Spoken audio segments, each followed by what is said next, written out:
Donc on va regarder ici comment déterminer une liaison équivalente à partir de deux liaisons en parallèle.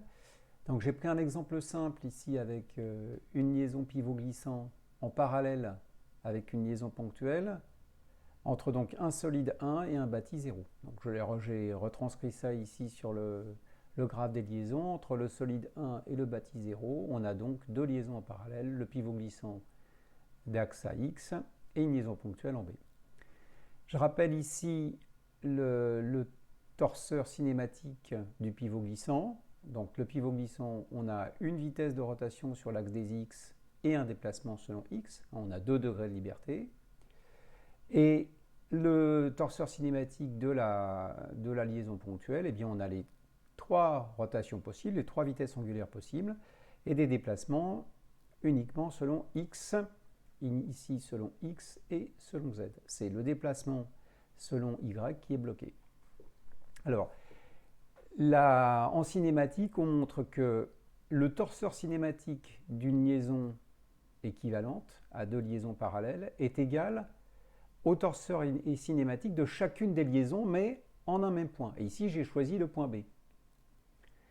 Donc je vais exprimer donc, le torseur de la liaison ponctuelle en B, on l'a déjà, hein, elle est écrite ici, et je vais donc transposer, déplacer le torseur cinématique de la liaison pivot glissant en B.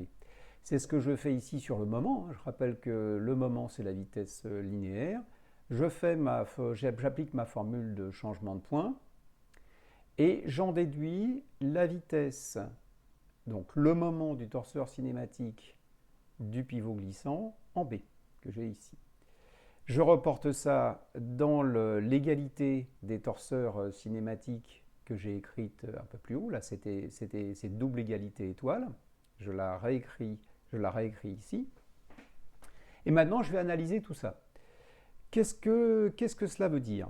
Cela veut dire que si je fais l'égalité du torseur cinématique 1 ici et du torseur cinématique 2, je peux conclure un certain nombre de choses. Je peux conclure déjà que la résultante de mon torseur de la liaison équivalente n'a pas de composante en Y et en Z. C'est ce que j'ai écrit ici. Un oméga Y et un oméga Z qui sont nuls. De la même façon, mon moment n'a pas de composante ici sur Z. Donc j'ai écrit la composante de la vitesse de la liaison équivalente en Z est nulle.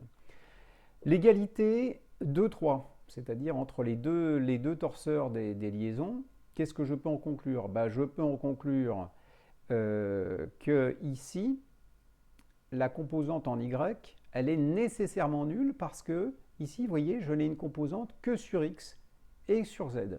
Donc c'est ce que j'ai écrit ici, la vitesse en Y, qui est égale à moins L oméga X du pivot glissant, eh bien elle est nulle parce qu'on n'en a pas sur la liaison ponctuelle. Donc de ça, on va déduire quoi? On va déduire que oméga X de la liaison pivot glissant est nulle, et comme on a montré précédemment que la liaison oméga X, la rotation oméga X du pivot glissant est la même que celle de la liaison équivalente, j'en déduis que je n'ai pas d'oméga X sur la liaison équivalente. Moralité, la résultante du torseur de la liaison équivalente est nulle, puisque j'ai oméga X qui est égal à 0, j'ai oméga Y et oméga Z qui sont nuls. De la même façon, sur les moments, ici j'ai montré que en Z, je n'ai rien. En Y, je viens d'utiliser, je l'ai écrit ici, hein, que V de Y ici est nul. Et je n'ai donc plus qu'une seule composante sur X. Et là, évidemment, vous reconnaissez quoi? Vous reconnaissez le torseur cinématique, alors au point B, hein, le torseur cinématique d'une liaison glissière.